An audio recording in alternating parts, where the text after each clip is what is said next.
हर हर महादेव श्री हरिहर नमस्तुभ्यम। आजिर भिडियोटी सुदशा व्रत उपरे भिडियो को संपूर्ण देखंतु। आपन को जदि भल लागिबो गोटे लाइक निश्चय करिनेबे। सब्सक्राइब करि नथिले प्लीज सब्सक्राइब करिनेबे। सुदशा व्रतटी माँ महालक्ष्मीकर अति प्रिय। जेउ तिथिरे शुक्ल पक्ष दशमी तिथि संयुक्ता हुए आमे सेही तिथिरे सुदशा व्रत करि थाए। सुदशा अर्थात उत्तम दशा। माँ महालक्ष्मी को जदि एही दिन निष्ठार सहित भाव भक्तिर सहित पूजा करा जाए तेबे से उत्तम फल प्रदान करती। घर सुख शांति समृद्धि रे भरपूर हुए, जीवन सरस सुंदर मधुमय हुए बोली आमे सुदशा व्रत को पालन करि थांती। जेपरि भाबरे गोटे व्रत बा ओषा हेउछि माँ महालक्ष्मीकर धान्य माणिका ओषा बा जहाको आमे माणबसा ओषा बोली कहि थाउ। मार्गशीर मासरे आमे प्रत्येकटी गुरुवार रे माँ महालक्ष्मीकर उद्देश्य रे माणबसा व्रत करि थाउ। सेही परि भाबरे जेतेबेले गुरुवारर शुक्ल पक्ष दशमी तिथि पड़े तो सेही दिन आमे माँ महालक्ष्मी उद्देश्य रे सुदशा व्रत करि थाए। जेउ माने नुआ करी सुदशा व्रत आरंभ करबाकू जाउछंदी शुद्ध काल रे ही आरंभ करिवे। सुदशा व्रत विषय रे जानिबा पूर्वरु आसंतु जानिनेबा। प्रथमे जेउ माने नुआ व्रत व्रती से माने केउ मासरु नुआ करी सुदशा व्रत आरंभ करिवे उचित। अर्थात जेतेबेले शुक्ल पक्ष दशमी तिथि सहित गुरुवार संयुक्ता होई पड़ुथिबो, मात्र जदि मास शुद्धि नथिबो बा अमृत बेला पड़ु नथिबो बा काल शुद्धि नथिबो सेही तिथिरे नुआ करी सुदशा व्रत नुआ व्रती करि पारिबे नाही। चलतु एबे जानिबा केउ मासर मानकरे आमे सुदशा व्रत नुआ करी पालन करिबा बा नुआ करि पारिबा। गोटे हेला माघ मास, फाल्गुन मास, वैशाख मास, ज्येष्ठ मास, आषाढ़ मास एवं मार्गशीर मास। एही मास मानकरे आमे नुआ व्रत करि पारिबा। अन्य मास मानकरे नुहे, कारण मास शुद्धि न थाए। मासर शुद्धि सहित कालर शुद्धि थिबा दरकार। आमर पंजिका मानकरे स्पष्ट भावरे उल्लेख थाए नूतन व्रत करि पारिबे कि नाही, ताहले आपण करिवे। जदि पंजिकार स्पष्ट भाव उल्लेख थिबो जे एही व्रत नूतन व्रतीक मानक पई पड़ुची ताहले आपण सेही दिन करिवे। सेथि पई जदि आपण माने नुआ करी सुदशा व्रत करबा को चाहुछंदी मास को देखिबे एवं काल को देखिबे। चलित वर्ष जानुआरी 9 तारिख रे जे व्रत पड़ुची नुआ व्रती व्रत आरंभ करि पारिबे नाही, कारण यह पौष मासरे पड़ुची। तेणु यह परम फंपा मास बा एही मासरे शुद्धि नाही। नुआ व्रतींक पई सेथि पई नुआ व्रती करि पारिबे नाही, केवल पुराणा व्रती माने ही एई व्रत को करि पारिबे। एबे चलंतु जानिबा चलंतु जिबा व्रतर समस्त पूजा विधि विषय रे जानिबा पई।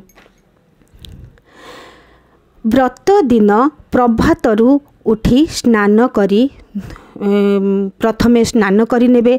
स्नान जल रे आपण गंगा जल, हलदी एवं गोबर किमा गोमूत्र टिके मिसई देथिबे। तापरे नूतन वस्त्र परिधान करी, नूतन वस्त्र बोले सफा शुक्ल लुगा परिधान करी भल भावरे सिंगार होई प्रथमे आमे सूर्य नारायण को अर्घ्य प्रदान करिबा। 3 थर किंबा 7 थर अर्घ्य प्रदान करिबा, कारण सूर्य नारायण को पूजा बिना आमे कौनसी पूजा करिबा कथा नुहे, कारण से पूजा केबे भी फलप्रद होई न थाए। तापरे निजर पूजा स्थान को आसी भल भावे लिपा पोछा करि देबा। व्रत मान तो आउ वर्तमान तो एबे आउ गोबर रे लिपा हेउ नाही, तेणु करी आमे गंगा जल टिके गोबर पकाई भल भावे पोछि देबा। तापरे नुआ अरुआ चाउल बाटी गोटे झोटी पकाइबा बा कोठी लेखिबा। सेही कोठी रे 10 दल पद्म आंकिबा बा 10टी पाखुड़ा थिबा पद्म आंकिबा। कारण यही सुदशा व्रतरे आपण मानकु जहा जहा निवेदन करिवे मां को सबु 10 संख्यारे थिबा दरकार। जेपरी 10 दल पद्मर झोटी, सेहीपरि 10 मुखी दीपाली, 10 प्रकारर पुष्प, 10 प्रकारर फल, 10 मुठी चाउल, 10 केरा दुब एवं 10 मेंचा हलदी, 10टी मंडा पिठा से मध्य 10टी प्रकारर पुर होइथिबा दरकार एवं व्रतरे 10टी गंठी तेणुकरी सबु किछि 10 संख्यार हेबा दरकार होइथाए। प्रथमे कलश बसाइबे पंचदेवतांक उद्देश्य तापरे सेही कलशरे पंचदेवतांकु आह्वान करिवे। कलशरे प्रथमे गंगा जल देबे, अक्षत, अगुर, कर्पूर, पुष्प, स्वर्णर मुद्रा हो कि स्वर्णर आपण लगेइथिबा लकेटटी हो धोई धाइकी परिष्कार करिक रखिथिबे। तापरे तंभार मुद्रा गोटे, दुब एवं मिष्ठान बोले टिके मीठा माने मिश्री हो गुड़ हो टिके पकई देबे। यही सबु सामग्री कलश मध्य दे कलशर कंठरे गोटे रक्षा सूत्र बांधी देबे एवं कलश भितरे 7 किंबा 5 विशिष्ट थिबा आंब डाल देबे। तापरे गोटे पूर्ण पात्र रे अक्षत किछि रखी तार उपरे आपण नड़िया, पैड़ किंबा गुआ एहा भितरु गोटे रखी पैता वस्त्र रूपरे गोटे सालुकना एवं चंदन सिंदूर देदेबे। एही पंचदेव कलशरे आपण बेलपत्र, दुब, बरकोली पत्र एवं पुष्प दे सुसज्जित करदेबे। तापरे सेही कलशरे बा घटरे पंचदेवतांकु आवाहन करिनेबे। तापरे पंच उपचार विधि रे आपण पूजा करिनेबे। तापरे आमे मां को मूर्ति को भल भावरे स्नान कराई नेबा। मां को स्नान कराइबा बेले मां को देहरे वस्त्र निहाती रखिबा। स्नान जलरे गंगा जल, अगुर, कर्पूर, हलदी, चुआ एही भली सबु द्रव्य को मिसाई स्नान जल प्रस्तुत करिबा। पंचामृत एवं स्नान जलरे भल भावे स्नान कराइबा परे मां को नुआ वस्त्र परिधान कराइबा। तापरे मां को भल भावरे श्रृंगार करिदेबा। माँ अत्यंत श्रृंगार प्रिय होइथांती, तेणु मां को श्रृंगार करी दर्पण देखाई देबा। जेपरी आमे श्रृंगार होई सारी दर्पण देखि थाए बा श्रृंगार हेबा बेले दर्पण देखि थाए, तो सेही परी मां को श्रृंगार करि सारी दर्पण टिके मां को देखाई देबा। मां को पाखरे दर्पण, पानिया, सिंदूर, अलता, अतर एही सबु सजाड़ी देबा। आमे जदि पारिबा सेदिन मां को सहित प्रभु को मध्य जुगल रूप में बसाइबा। कारण माँ बहुत प्रीत होइथांती। प्रभु तांकर सहित जुगल रूप में बसिले जदि विग्रह नाहांती ताहले आपण 2टी गुआरे मध्य प्रभु को मां को बसई पारिबे। तापरे आपण गोटे घट मां को सामने बसाइबे। आपण चाहिए 9टी छोट घट मझिरे गोटे बड़ घट बसाई पारिबे। जदि घट न बसाई ताहले आपण केवल लक्ष्मी नारायण विग्रह रे केवल पूजा करि पारिबे। आपण प्रथमे पंच उपचार विधि रे पूजा करि नेबे। पंच उपचार विधि कहले गंध, पुष्प, धूप, दीप एवं नैवेद्य। एहाकू आमे पंच उपचार विधि बोली कहि थाउ। हाँ, यही पूजा करिबा पूर्वरु प्रथमे व्रत को नेई कंचा क्षीर हलदी रे बुड़ाई रखिबे। तापरे सेही व्रत को चुपुड़ी निज हाथ रे पुष्प, दुब एवं व्रत को धरी व्रत को टिके सिद्ध करि नेबे।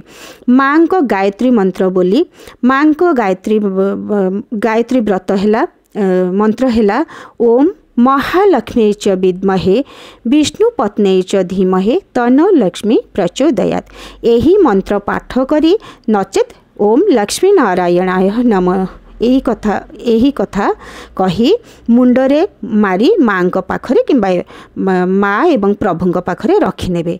जदि आमे 10टी घट बसाई पारिबा ताहले 10 मुठी चाउल जदि आमे 10टी घट बसौचंती ताहले तो से भल कथा। जदि आमे बसाई न पारचंती ताहले 10 मुठी चाउल गोटे पात्र रे नेबा, सेही 10 मुठी चाउल उपरे 10 गोटी गुआ रखिबा एवं जेउ घटटी आमे पंच देवतांको उद्देश्य रे बसाई थिबा तारी पाखरे 10 मेंचा हलदी रखिदेबा।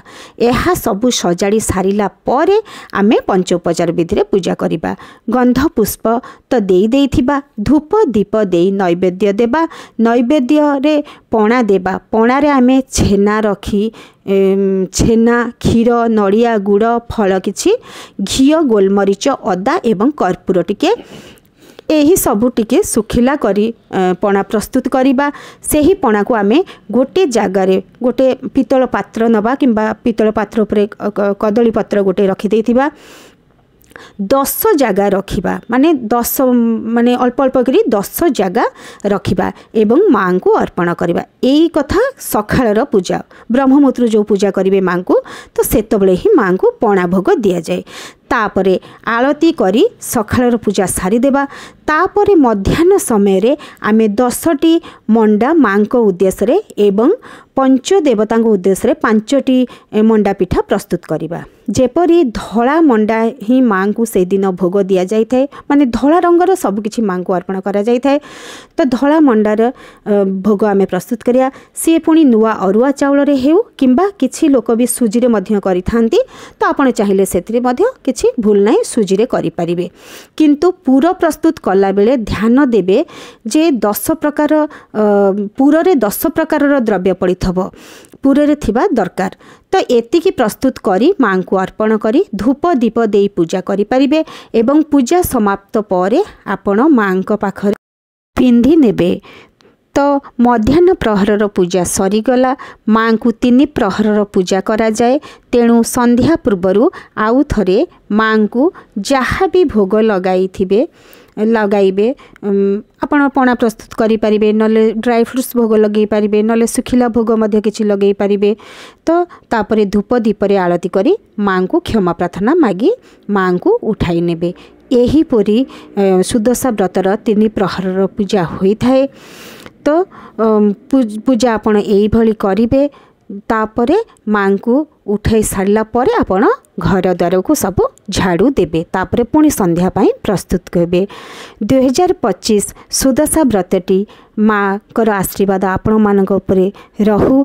आपण मानकर घरे धन जन गोपलक्ष्मी परिपूर्ण हो, ए आमर मां पाखरे कामना। जय मां महालक्ष्मी। श्री हरिहर नमस्तुभ्यम।